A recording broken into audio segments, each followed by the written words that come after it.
Now we go straight to our second speaker, who is a neurosurgeon at Iowa, Masiwan, and he has served in a number of leadership positions as a student at Mbara University. He was also a guild president in 2002, 2003, was a guild speaker, Yunsa. He was also, yeah. So the CV is quite long, but let's give it up to Mr. Dr. Geoffrey. Sorry, Dr. Solomon Ondoma. Yes, thank you very much, Jason and the team back in Uganda. It's a great job that you're doing from the little that I've heard so far. And thank you, Primrose, for reaching out to me. It was a pleasant surprise, and I have a passion for young people because I'm whatever I am today is because I've had mentors and people that have stuck their necks out for me and have held my hand, take me to the next level. So I'm glad to be here. You've heard my names. I'm Solomon Mugisha Ondoma, and I live and work here in the state of Iowa as a neurosurgeon. Iowa is the Midwest of the United States. We're just 6-hour drive away from Chicago and 2 hours away from Minneapolis. So for those of you who want to visit, those are the bearings. I am married. My wife, Sisi, who has a PhD in nursing. We met in Mbarara when she was a nursing student. And we have 3 children, Elizabeth, who is 15, and Zion is 12, and Elisha is 5. So it's a busy home. Well, I was asked to speak about how I managed to convince a US institution to help Uganda. And I think that different ways of going about that, I did not have to convince them. There's a lot of goodwill among many people, whether it's in Europe or America, to help people in Africa and in Uganda in particular. And not just handouts, but they see it as an investment in a future generation. And that has really been the story of how I came to the US. So I did not really have to convince the institution when I got here. People already had the goodwill. So my journey to the US actually began when I finished before I finished my internship at Mbara University. I was in my last 2 months of my internship when I saw a job advert for a small hospital in Mbale called Cure Children's Hospital. And the advert said they did pediatrics and surgery. So if you had finished at least a surgical internship, you could apply. So I applied for the job. It was in September, and I traveled to Mbale. And there I met a gentleman called Benjamin Waff, a pediatric neurosurgeon who had moved from the US to come to Uganda with his family of 6 children to essentially work as a volunteer pediatric neurosurgeon. And Ben Waff was no ordinary person. He was a Harvard graduate. He was the first person to do a pediatric neurosurgery fellowship at Harvard at the Boston Children's Hospital. So I went to Mbale, and it was September. I interviewed for the job, and I actually got the job the same day. I signed the contract, did my physical and everything, and so that was my journey. There's some background somewhere.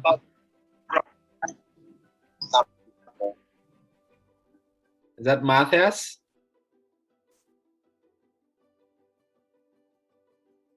Yeah, anyway, I'll continue. So when I was at Cure, my plan was to be a pediatrician. I did not want surgery, actually. From the time I was a medical student, I had things figured out that I'll become a pediatrician. And so Ben Waff said, you know what, if you don't want to do surgery, that's okay, but at least you'll be a pediatrician with some surgical skills. So I worked with Ben Waff along with another doctor called Peter Senyonga, who is a neurosurgeon at Mulago, and another lady called Angela Wavulia, who is a neurologist in North Carolina now. But after 2 years, I couldn't find anyone come and take my place in Mbale. And so That's why I say mentorship is important, but also opportunities are important. And so after 2 years, I decided that I would become a neurosurgeon, since none of my friends wanted to come and take my job to be a neurosurgeon. So I could go and do my pediatrics residence at Mulago. And so before Ben Waff left, he asked what I thought about going to the US and training as a neurosurgeon. And I said that that would be a great idea. You know, his only worry was that I would miss my family back in Uganda. And before he left, I'd actually gotten an admission at the University of Cape Town to study neurosurgery, but my wife did not want to go to Cape Town. She feared South Africa for all the reasons that you might know. And so when Ben Waff came to the US, he spoke to some of his friends, and one of his good friends was the University of Wisconsin in Madison. Wisconsin is just 4 hours away from where we are here. And essentially, I got an email from the chairman of the program of neurosurgery at the University of Wisconsin and said, "Hey, Ben Waff says that you're a good person, and we trust him, so we'll give you a job here." You know, that I never did an interview, I never applied for the job, I never did anything. And so just by that one email, I came and took a research job in 2008, August, came with my wife, and we had our daughter then. And I did 3 years of research in stroke and spinal cord injury in a lab. And my patients were mice and rats from human beings. And so you have to learn that during this journey of your career, there's going to be detours, things you never expected to do, but you have to be open-minded, you have to be humble. And I took care of the mice and rats just the way I would take care of human beings. And after 3 years of that research, I was able to take my boards, because when you come to the US, you have to retake all the licensing exams as a physician. And then I applied for neurosurgery, and I was fortunate enough. I got only 2 interviews. The average candidate does about 12 interviews in the US. I did one at Duke in North Carolina, and then I did one in Madison, Wisconsin, and I got admitted to the University of Wisconsin to do my training in neurosurgery. And that was in 2011 to 2018. A neurosurgical residency is 7 years. And so it takes patience, it takes discipline, it takes hard work.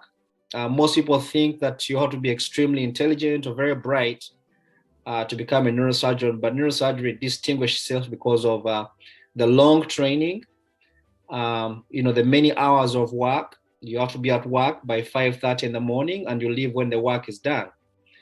And you're on call almost every other day, and that does not change even when you start your career as a neurosurgeon. So it's this discipline, is hard work, but also honesty. And so those are 3 things I want to emphasize, because whether you're going to become a business person or a teacher, whatever you're going to become in life, you can sell yourself as much as you want, but if people cannot trust you, if people know that you're not a person of action, and if you're not disciplined to wake up every morning and show up and do the job, then you're going to miss many opportunities in life. So that was my journey. And when I finished my training, I started looking for a job, because neurosurgery, unlike many other subspecialties, does not give you a board certification until you worked for at least 3 years. And after those 3 years, you have to submit at least 125 patients to show them that you're actually a good surgeon before they can board certify you. So that is only unique to neurosurgery. So I've just finished my first 3 years, and I submitted my cases, and I've been invited for my oral board exam in November. So exams don't end, tests don't end, becoming better does not end, learning doesn't end. In fact, someone said that the illiterate of the 21st century is someone who cannot learn something new, unlearn everything they thought they knew, and then relearn. It's not about reading and writing, but it's just a continuous capacity to take on a new challenge and learn new things.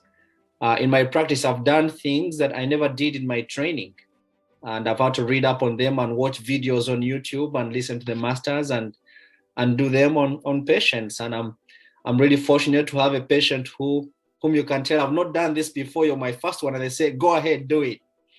And so you have to have that open mind as well. So coming back to the question of how I convince an institution, I did not have to convince an institution, because if you have the right credentials, if you're trustworthy and they know that you're a good steward of resources, people literally just always walk up to me and say, what can we do in Uganda? How can we help you with the work in Uganda? We want to come with you the next time you go to Uganda, because they ask, how did you get this very good training in Uganda? And that's another thing I want to tell you, not to despise the training that you have in our Ugandan institutions, because it's a very classical training that you still have. That means that you start seeing patients very early in your third year, and you have full responsibility of the patient very early on. I remember one time in my third year in medical school on my obstetrics rotation, I was the only person in a labor suit with 3 mothers in labor pushing. And I was only one person, a third year medical student. And I was telling one mother, don't push. I tell another one, push, So that experience, you cannot get it in any Western part of this world. You can't get it in Europe or America. You can only get that in Africa and Southeast Asia and Latin America. And you begin taking call very early. So you build a certain skill set, because medicine and the biomedical science in general are experience-based. That means that you can't get out tomorrow and become a star. You can do that in sports, you can do that in law and music, but the biomedical sciences and healthcare related are based on experience. You have put in the time and work. So the more people you have to see, the more you recognize patterns of diseases, the more opportunities you have, the better experience to become. So when I came to the US, I had many disadvantages. I was not very savvy with using, computers and all these things, but I could go to a bedside and make a clear diagnosis on a patient. And I knew how to use a stethoscope, which many medical students don't even know how to do in the United States. So those are some of the advantages that you have, that you can look at a patient and know who is a sick patient, who is going to die, and who will live through the night. So make the most of your training, because the very good thing about healthcare science is that the human body is the same no matter where you go. So the physiology and anatomy are all the same, whether you go to China or whether you go to Brazil or whether you go to Canada. So your skills will always be marketable that way.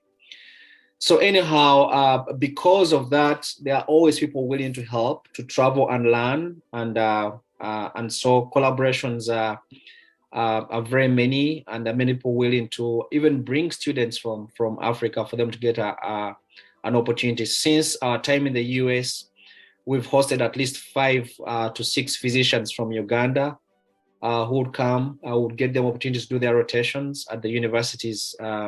At the university in Madison. One of them is a neurosurgeon back home in Uganda now, Dr. Julie Nalwanga.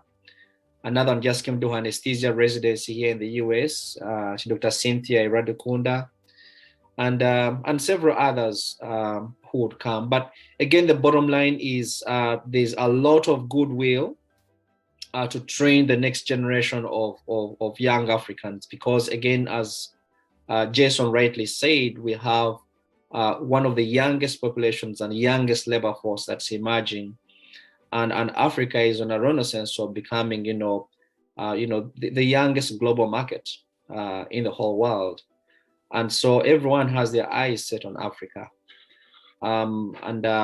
so that's a bit of my story and my journey, and maybe to bring this to an end. Again. Last year was a difficult year, 2020, and I remember President Obama giving a commencement speech virtually to all high school graduates, because they couldn't have, their high school graduations. And also John Legend recently gave a commencement at Duke University. And there's something that both of them said. They told the students that don't be afraid to go out there, because even your parents have not figured it out yet. They may seem like they know, but the truth is that no one really has everything figured out. People are making it up as they go along. Okay. So each one of you has a huge contribution. There's an unsolved problem out there waiting for you to be the solution to it. And so that's something that you should know. The difference between, between me and Primrose and those that are older than you is that we have learned from our mistakes, okay? The bad experiences have taught us, good judgment, and bad judgment leads to bad experiences. So that's the one thing that as you grow, you learn, which risks to take and which risks not to take, what battles to take on and what battles not to take on. The second thing that you learn as you grow up, you earn is social capital. And I can tell you that, I have, at least any time I know, I have 5 people I can call at 1 o'clock in the morning in an emergency, and they will do something for me. So it's important from early on in your life to build that social capital. And many of these are friends from childhood. They're friends from primary school, friends from high school, friends from medical school. I've not made any better friends than the friends that I made, 15, 20 years ago. So guard those relationships very well, build that social capital. It's more important than money. My biggest needs right now are not money needs, okay? My biggest needs are, who can I trust to run this errand for me, okay? Who can I trust, to look after my father who is sick? It's not a money problem. It's about trust. It's about that social capital. So that's the second thing. And then, of course, mentorship is extremely important. And I'm very proud of what you guys are doing, because every step I've been through, I went to school when I was 2 years, and I didn't finish school until I was 39 years. So that means that every time I spend more time with teachers and mentors than my own parents, especially my generation that went to boarding school right from primary school. So treasure those mentors, and I've had very many of them. And I still call them, when I need their guidance and advice. And, I've modeled most of the things that I'm doing in my career now have a lot to do with the teachers that I went through out my life. So I'll just stop it at that and allow some time for questions. Thank you very much. Thank you, Dr. Solomon, for that inspiring talk, eye-opening, very insightful.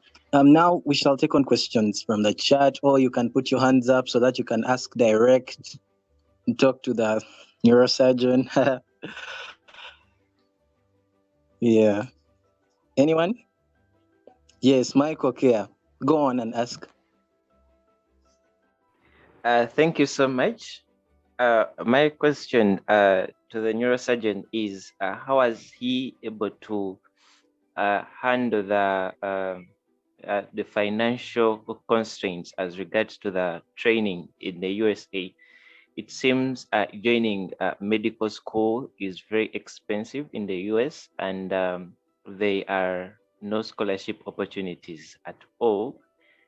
Yeah, that's where my question goes to him. Thank you. Okay, thank you, Michael.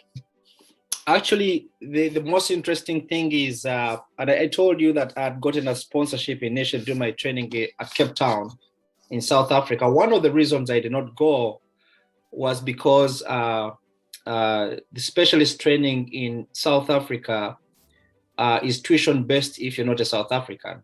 So I needed sponsorship. Whereas in the United States, if you join a residence or specialist training program, you are paid a salary, okay? The only fees you have to pay for if you have to make your transition to the United States, if you trained abroad as a medical student, are the fees for taking the exams, the step 1 and step 2 exams. And you can now take all those exams back in Uganda, and that money is affordable. If you have a job as an intern or a medical officer, I think taking both exams, step 1 and 2, is about $1,500 in total. And you don't have to travel there. And you can apply for a residency position in the United States from Uganda. Last year, they actually did Zoom and Skype interviews. People didn't even have to travel to the United States. So the US is the most transparent system for joining specialist training in the whole world. And I looked at the UK, I looked at Australia, New Zealand. But the US, you can go to any website of any university and find out how you join the residency training program, whether it's in pediatrics, internal medicine, plastic surgery. And it's a very clear-cut path of how you get. It's an openly competitive system. As a foreign medical graduate, it's important to have a US experience in a hospital. You can do that by an observership, and that's something I can help any of you because I have contacts in many different universities for different specialties. If you're interested, you let me know, but you gotta take the board exams. That's the beginning. No one is going to get an opportunity because when you take the board exams, you can get state licensure, and once you have state licensure, it means you can actually touch patients or work with patients. So, so the financial constraints really for me were when I came to the US, or just taking the exams and paying for the exams. And of course, you need money for a ticket. And if you don't have a family or a friend to stay with in the US, that can also be expensive. But medical education, as I said, is global. You don't have to come to the US to do your medical training. Medical university education in the US is the most expensive in the whole world. And to be quite honest, I don't think it's worth it. I think someone who has gone to medical school in Uganda can come and openly compete just the way I did when I came. And there's so many other Ugandans who went to medical school, in Uganda and are here as specialists in the US. So that's something that we can talk about.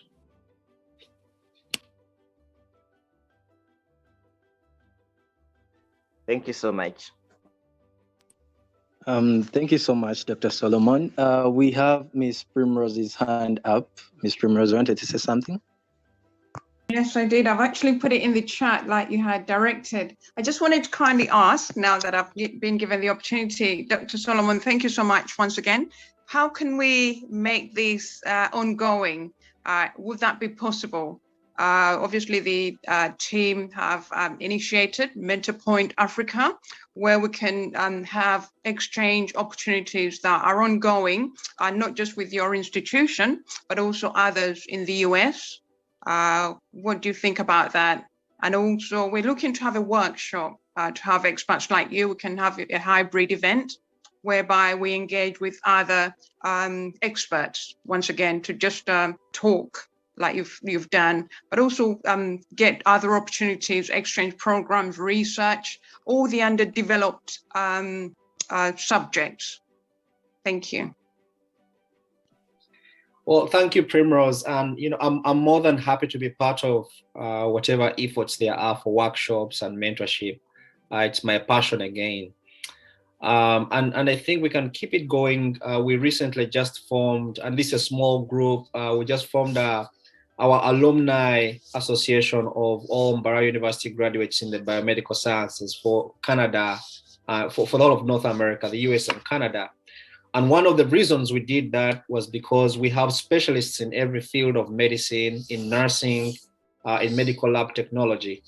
And so through those different resources, we can provide mentorship, but also create opportunities for students who want to come and spend some time. And the people are faculty, people are professors in different departments. And I know several Ugandans who are doing that as well. So that's something that is easy to work out. What we need to do is to find ways of making contributions to what we call travel fellowships, so that we could maybe help someone with their flight, their ticket, and also their stay in the US. The cost of living in the US, if you take away accommodation, is actually cheaper than Uganda. Food and milk, bread, and eggs are cheaper in the UK and the US compared to Uganda. So, and so is public transport to some extent. Though in the US, you need a car, but those are things we can work out. Yeah. What we need to do, and this is something that Jason and group have to work on. We need the best people to come. Okay, we need people who can be great ambassadors. We don't want someone who comes and they cannot show up, and they cannot communicate any idea or point. So you need to learn communication skills. Because when I meet people, they say, you must have been the best in your class. That's why you came to this. I said, no. In fact, I was right in the middle. I was right in the middle half of my class at graduation.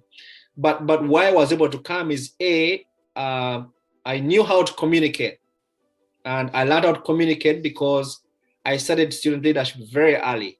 I became, a prefect when I was in my P5, and so since then I learned how to stand up and give a speech. I was in debate. You know, I was the president of the debating society at St. Mary's College, Kisubi in SMAC, my A level. So, so if you're able to present your idea in speech and writing, that's extremely important. You know, it doesn't matter what your accent is, you know. So, and if you can be honest, people treasure honesty very much, and honest opinion.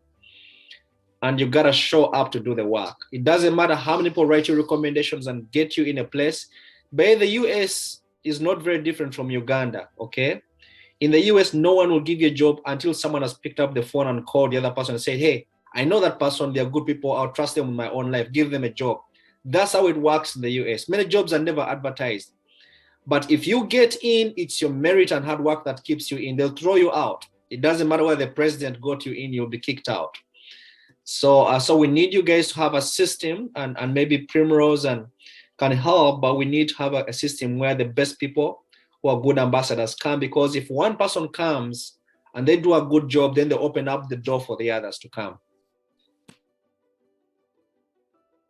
Fantastic. Thank you so much, Dr. Solomon. Thank you so much, Dr. Solomon. We have a hand up from Mulunji Jonathan. Can you go on before I read a question in the chat? Okay. Thank you so much, Dr. Solomon. I'm Jonathan Mulunji. I'm a fourth year medical student at Barry University, currently volunteering at Masaka Regional Referral under the COVID treatment unit, where I'm stationed now.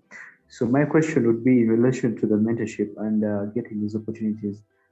Are there still opportunities in at Cure Hospital if someone probably wanted to go in mainstream into probably neurosurgery? If someone has to do an internship, probably a bit of internship at Cure Hospital, are there still opportunities like the one that you could have had earlier on at Cure Hospital or any other neurosurgical treatment unit, or probably under the neurosurgeon? So are there still such opportunities for future doctors?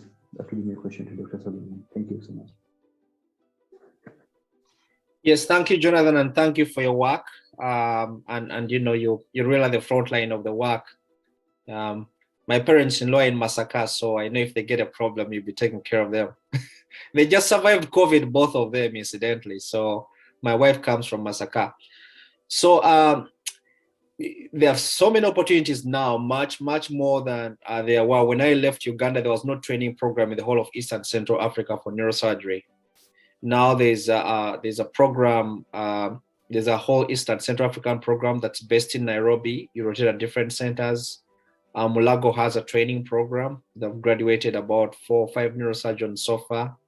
And even in Bara University, I'm working with Dr. Kitia, Professor Kitia, to write a curriculum to start a training program as early as next year in neurosurgery.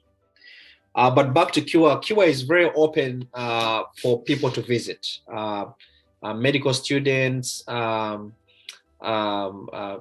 who've done their residencies, general surgery, and you know, just out of whether I call it sheer luck, is you know, most of the well-trained neurosurgeons in Uganda happen to be from Bara University.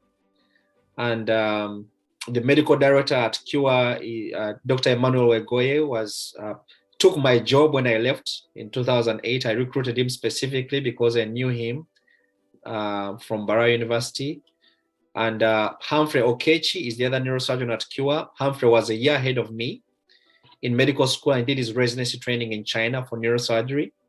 So yeah, if you need to get in contact, I can give you the contacts and I can introduce you to them. They're very welcoming. Of course, you'd have to figure out some logistics of, you know, accommodation while you're there and how long you're going to be there. They get many visitors from abroad, which I find you know, quite sad for sure, because many foreigners know about Cure. Many more foreigners know about Cure than many Ugandans, actually, especially when it comes to residents and medical students. So they have a timetable and they'll let you know what time works best when they have, you know, less visitors and things like that. But it's a great opportunity. To ask that, why I asked this because in my one I had a chance to pass by the Cure Hospital and they were very welcoming. That's why I was asking, like, probably, of course, when you're done with the medicine, if such opportunities can also be. Yeah, thank you so much. You're welcome. Thank you, Mr. Solomon. We have a question in the chat that reads, how do we replicate the US environment to countries like Uganda to ensure that many more grow in experience and have a better chance? Yes. Well, Jason, that's probably the most difficult question, and I call it difficult because we speak about it, with my wife and our friends when we're here, and the truth is that in general, with the things that we have back home in Uganda that the US does not have from a cultural standpoint, for our communal lifestyle, how we look out for each other, how we don't treasure the individual over the community, how we look after our sick and dying in our homes. So there are very many positive things about home. The challenge is that the world has become really a global village as it is. And so to function in the modern world, you have no option but to play along certain rules. And those rules, unfortunately, are not set by us Ugandans. Those rules are really set by the Western world. And those rules set by the Western world have been there for hundreds of years. They've built certain aspects of their culture. My 5-year-old boy cannot throw a piece of paper on the road. Okay. When he goes somewhere, he automatically joins the queue and waits for his turn. He will not try to get ahead of anyone. By the time a child is 3 years here, they know that that's the system. If there's a traffic light, you stop. If there's a stop sign, you stop and wait for the pedestrian to cross. If someone is walking, you slow down as much as possible and give them as much room and don't run over them. These things have been built in these cultures for hundreds of years. And, you hardly ever hear of someone, stealing money in a public organization or in a hospital or someone taking a bribe. And part of it is because, the countries are wealthy enough so that most people have the basics. But a lot of it is not just that they have the basics, it's because certain aspects of honesty and integrity are built into the system. That's one aspect of it. The other aspect of it, which I see at least is changing gradually in Uganda, is letting young people be heard. When we grew up, if you were a child, you just sat down and when elders spoke, you didn't say anything, you listened. And that is good to a certain degree, to be respectful of elders. But I think that it's important for children to find their voice early, to learn that they can voice an opinion, to learn that it helps their esteem to build up. And that's a thing. When I came here, I realized that, I was older than most people, but they were very confident. Even if someone did not know much, they had more confidence to say about the little they knew than me, who knew a lot, but wasn't confident about saying it out. So some of these things are built within cultures. And I think that the younger generation in Uganda is probably more assertive and more vocal. That's the other thing. And then the other things have to do with societal transformation and teaching leadership skills very early, so that the next generation of our leaders can be more accountable, that they can be more focus more on the long haul, a long future, and know that, when you get into office, you don't have to become wealthy in 5 years or in 2 years. So these are the problems that your generation has to solve, and my generation to a certain degree, but mostly your generation. So I throw that question back to you guys somehow, that we don't have to replicate everything in the Western world, but the Western world has set certain standards of work that for us to participate in the global economy and be assertive and be equally productive, that we must play by certain rules, simple basic things of honesty and transparency, and performing when you show up at work, and building a fair system that's based on merit. When I did my interviews at Duke, who were just 12 in my cohort, and People were from Harvard and Hopkins and Yale and Princeton, and no one knew about the medical school that I went to. People didn't even know where Uganda was on the map, let alone know where Mbarara University was. But when I was being interviewed by the professors, they did not look down on me. I was given the same exact footing and chance like everyone else in that interview. But that's because America has built a long culture of merit. It has its difficult history, but for the most part, especially in professional circles, you'll be judged on your merit. So that's a long and winded answer to the question. And I actually throw that back to you some ways, because it's a generational challenge for us. And hope that we can all come up with some solutions.